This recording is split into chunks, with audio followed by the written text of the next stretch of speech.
Hello, my name is Amy, and I'd like to thank you for joining me for this brief but important discussion on ethical issues in research communication. As allied healthcare professionals, we are often at the intersection of care, communication, and data. Understanding the ethical and professional standards that guide our work, especially in research, is essential for safeguarding patients and ensuring integrity in our field. Scientific communication is rooted in clarity, transparency, and accountability. According to Newman, 2017, the goal of scientific communication is to ensure that research findings are shared truthfully, accurately, and without distortion. This means presenting both scientific results and null findings, using unbiased language and citing sources responsibly. As Bowen and Forrest highlight, translating research into practice also means communicating findings in ways that are accessible to practitioners, not just academics. In allied health, this may involve simplifying technical language when discussing evidence-based practices with patients or family, or using SBAR for interprofessional handoffs. Conducting human research brings serious ethical responsibilities. Allied health professionals must understand and apply principles such as informed consent, autonomy, beneficence, and justice. Mehlman, Kaddish, and Berg caution against using manipulative strategies like nudges that may undermine voluntary consent in research studies. As professionals in physical therapy, radiology, nutrition, and medical assisting, we may support research by recruiting participants, documenting outcomes, or facilitating interventions. In all cases, it is our duty to protect human subjects from harm and ensure their participation is voluntary, informed, and confidential. One of the most overlooked but critical issues is how communication during research can influence outcome or violate ethics.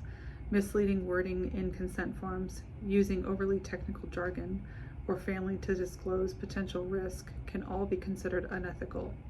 Green, Gupta, and Gross emphasize that even in clinical case reports, it is vital to communicate data in ways that do not exaggerate findings or lead to overgeneralization.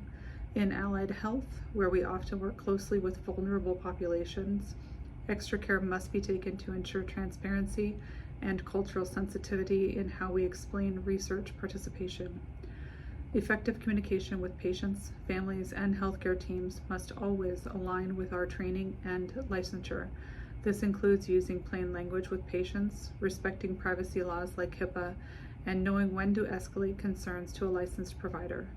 For example, if a medical assistant, such as myself, should communicate patient vitals and symptoms clearly to a nurse or physician, but should not interpret diagnostic results. Similarly, when working with families, it is important to listen actively, show empathy, and avoid giving medical advice that falls outside of your scope of practice. Strong writing skills are essential in healthcare. Whether you're demonstrating patient records, writing a research summary, or drafting professional emails, formal correspondence should be objective, concise, and respectful. Newman encourages researchers and practitioners to avoid vague language and ensure that written communication, especially in research projects or academic articles, follows ethical standards for citation and content integrity. For allied health professionals, this also means checking grammar and structure when writing referrals, instructions, or reports. In allied healthcare settings, group dynamics play a critical role in how effective team functions. Diverse backgrounds bring unique strengths, but they can also present communication challenges. According to Kalish et al., understanding team member roles and cultural values can reduce miscommunication and improve teamwork. Diversity in age, race, language, or educational level requires us to be adaptable and culturally competent. Motivation is also key. Professionals are driven by different goals, some by service, others by innovation or leadership. Acknowledging this helps leaders foster a collaborative environment. When teams value inclusion and celebrate diversity, communication becomes more respectful and effective. Conflict decreases and patient care improves. That's why it's important to regularly reflect on the culture of our teams and strive to make everyone feel heard. Team building is essential for communication success. One effective strategy is promoting psychological safety, where team members feel comfortable speaking up without fear of embarrassment or punishment. Edmondson emphasizes this as critical for learning and collaboration. Tools like regular huddles, shared goals, and mentorship programs build rapport and trust among allied health teams. Encouraging interprofessional learning opportunities and rotating leadership roles also cultivates empathy and shared understanding across disciplines. As allied health professionals, we must intentionally build connections, whether it's welcoming new staff, supporting student interns, or giving feedback in constructive ways. These small actions build strong teams and ultimately better patient outcomes.